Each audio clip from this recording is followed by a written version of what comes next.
Hey there, it is Coach Colleen, and I wanted to have a conversation. Now, I feel like I talked so much last week about race and about the Black Lives Movement and about everything that was going on. And to be honest, it was overwhelming at times.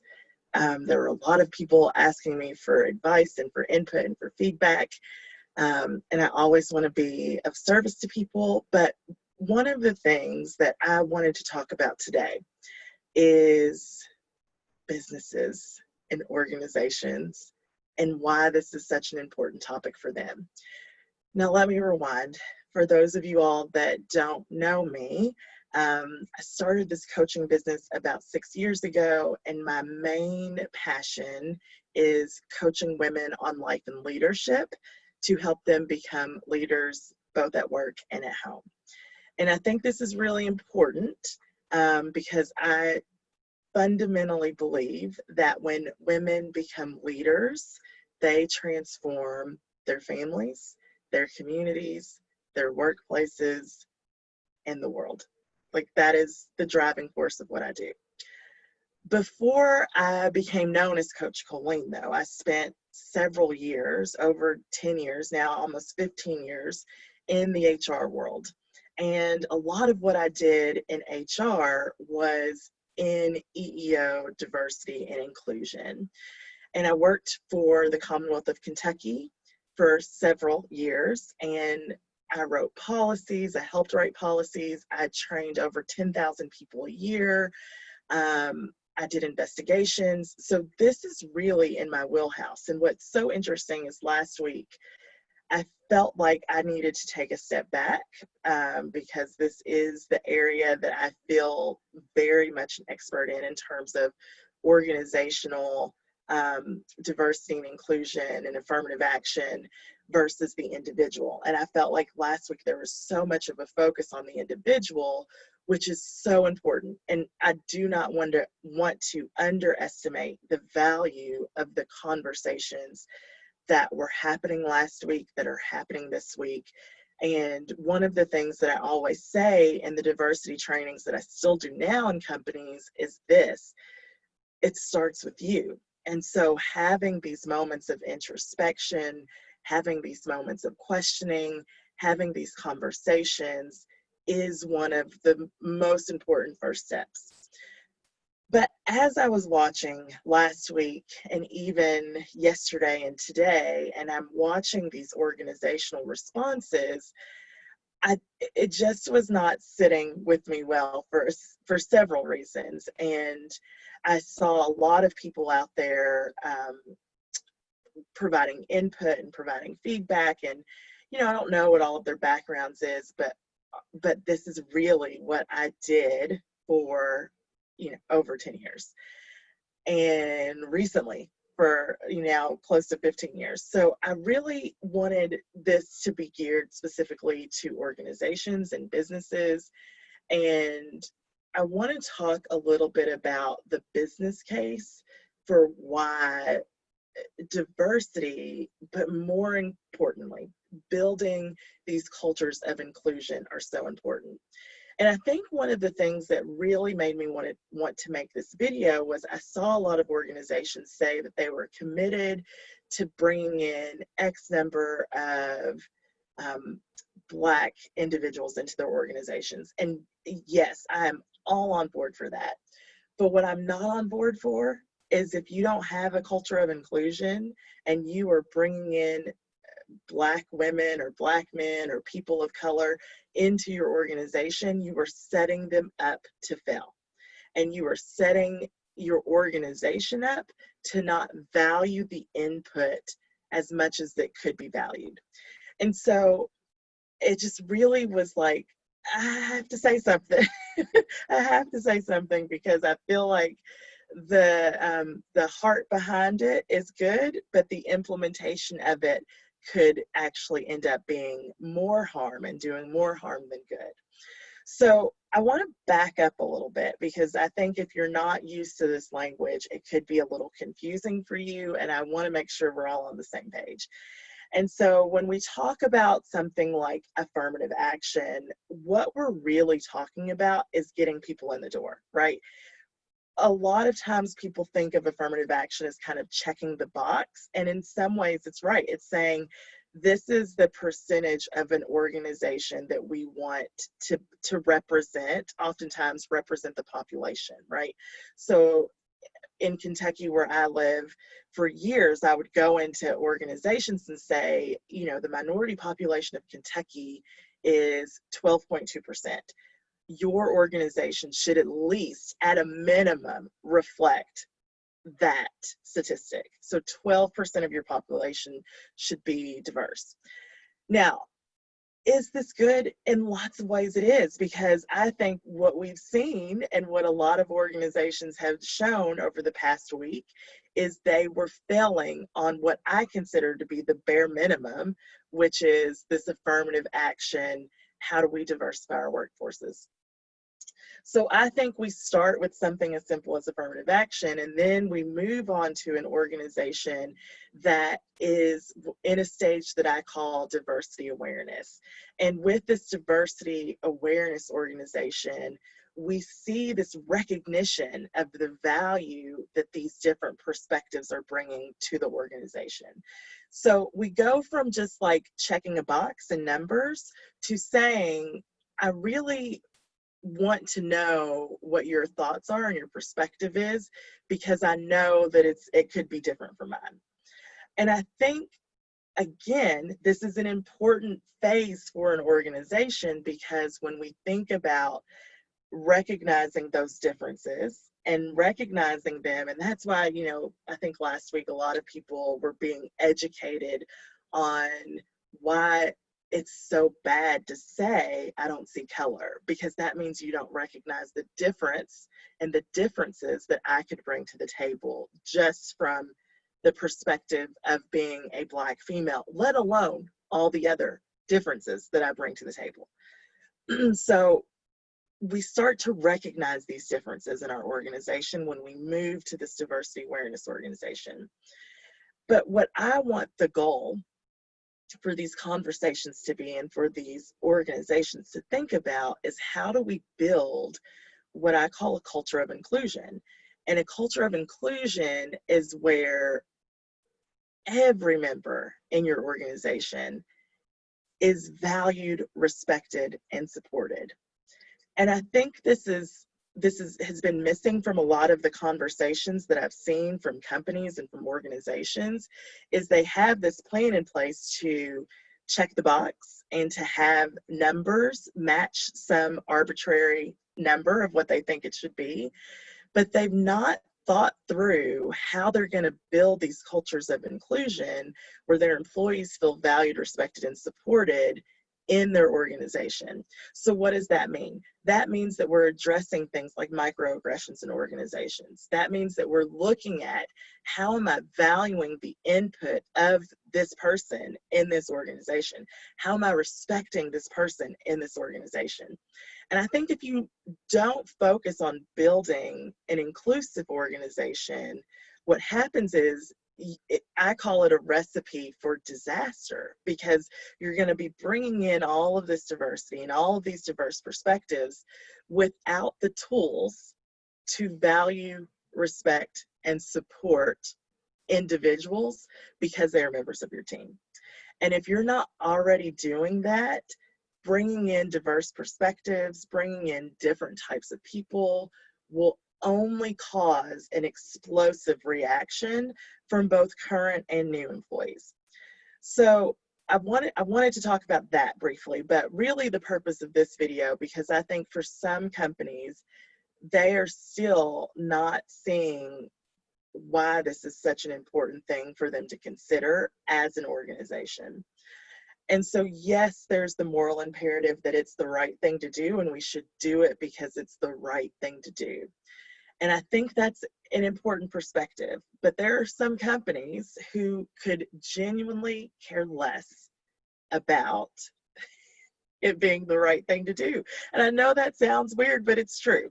And I've owned my business for 6 years now. And after working with so many different companies and so many different types of organizations and different types of leaders, what I have found is for some people, the thing that connects it for them is a business case. What is the dollars and cents behind this? And I don't want to trivialize the importance of the moral imperative of this.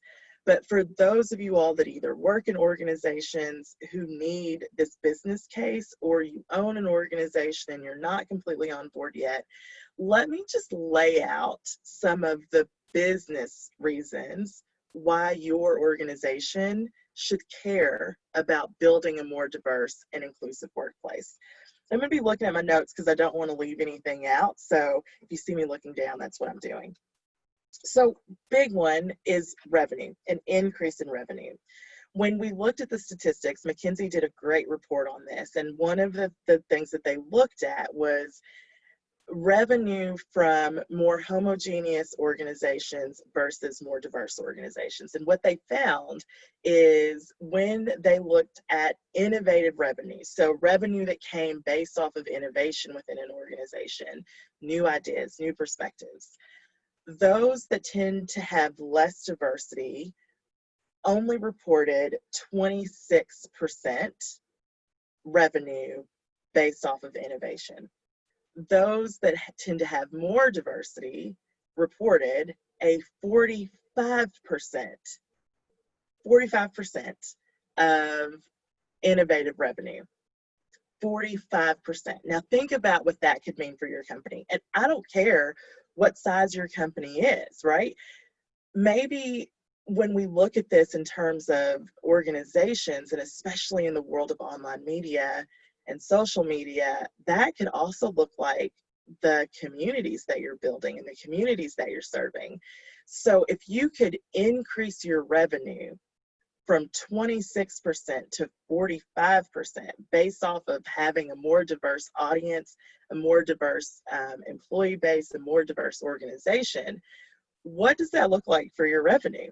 I mean, calculate those numbers, pull out your numbers and say, we made X amount this year, 2019. If we had more diversity, we could increase our numbers by 21%. What does that look like for your organization, right? So increased revenue is one of the things. The next big thing is recruitment. And I know as a business owner and as someone who's always thinking about the growth of my business and what do I want this to look like in the next 3 years or 5 years, the numbers show that 75% of our workforce by the year 2025 will be made up of millennials, 75%. Now, why is that important? It's important because when they polled millennials and they asked them, how important is it for you to have a diverse and inclusive workplace when it comes to looking at potential jobs, 47% of millennials said it was one of their top priorities when they were looking for a job, 47%. So if you're not even in the game of having diversity and inclusion in your organization, think about the prospects of what you're missing out on in terms of the best, most talented workforce, right? So again, it's, yes, we want it to look and feel good, but it goes beyond just this moral imperative. It goes to who are you capable of bringing into your workplace? Who are you attracting to your workforce? All of those things tie into the case for building diversity and inclusion in your workplace. So the next reason in this business case is it will help lower the cost of diversity and discrimination and harassment cases for your organization. Now, I spent a good part of my HR career as an investigator. In fact, I still get called by companies to either evaluate their investigation or be a witness in a case for an investigation. And it costs a lot of money. In fact, you want to know how much it costs our economy every year dealing with harassment and discrimination complaints? $64 billion with a B. billion per year. That's what it costs us. And over the course of the week, I saw these organizations giving money to these diverse organizations, which is great, right? But my thought was, if you were already doing what you needed to do, you wouldn't have to be writing $100,000 donations to the NAACP. And listen, I'm not saying don't do that. I'm saying what it's costing organizations, both in harassment and discrimination complaints, as well as this need to feel like I need to do something now because I've not done something in the past, is eating into your revenue. Do I think organizations should still be doing that regardless of where they're at with diversity and inclusion? 100%. But if you're doing it as a reactionary thing instead of something that you've built in to your budget, then that's a totally different ballgame and you're eating into your revenue, right? So when I think about building these cultures of inclusion, if we have workplaces where everyone feels valued, respected, and supported, you don't harass someone that you respect and that you value, right? Like, that's counterintuitive to what it actually means to respect someone. And so as you're thinking about what it could be costing you now in terms of harassment and discrimination, depending on the size of your company, if you focus on building these diverse and inclusive workplaces, all of that will decrease as well.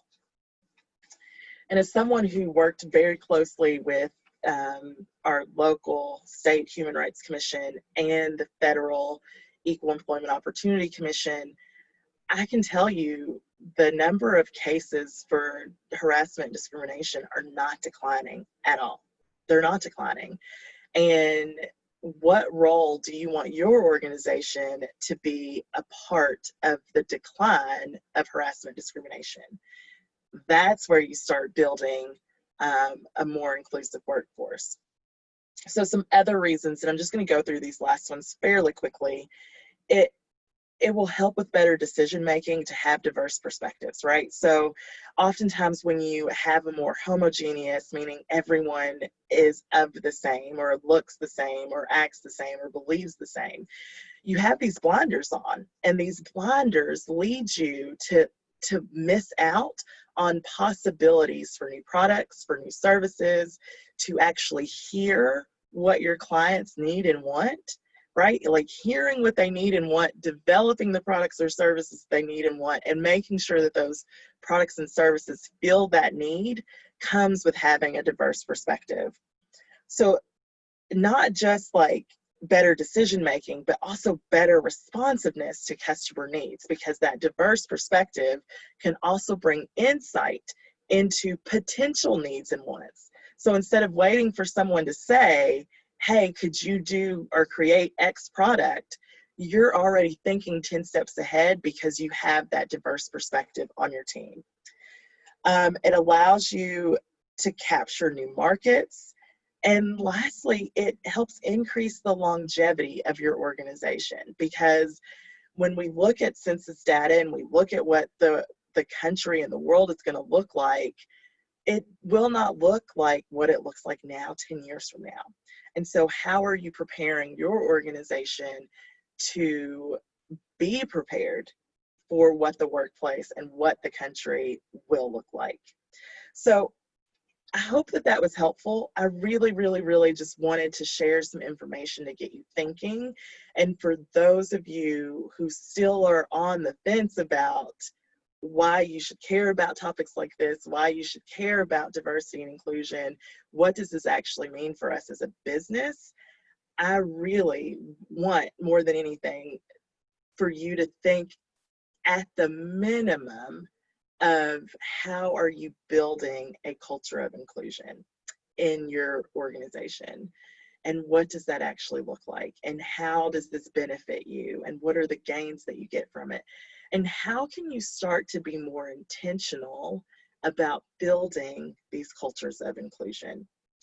So if you have questions, I would love to hear from you. I'd love to help you in any way that I can, and make referrals if I can, but whatever it is, I hope that this was helpful. And like I said, the reason that I wanted to make this video was because I feel like the conversation last week was so focused on the individual perspective that when I saw these organizations making statements about what they were going to do for their organization, I genuinely felt like they're going to cause more harm than good, and they're missing the mark on this. So that's what I have to say.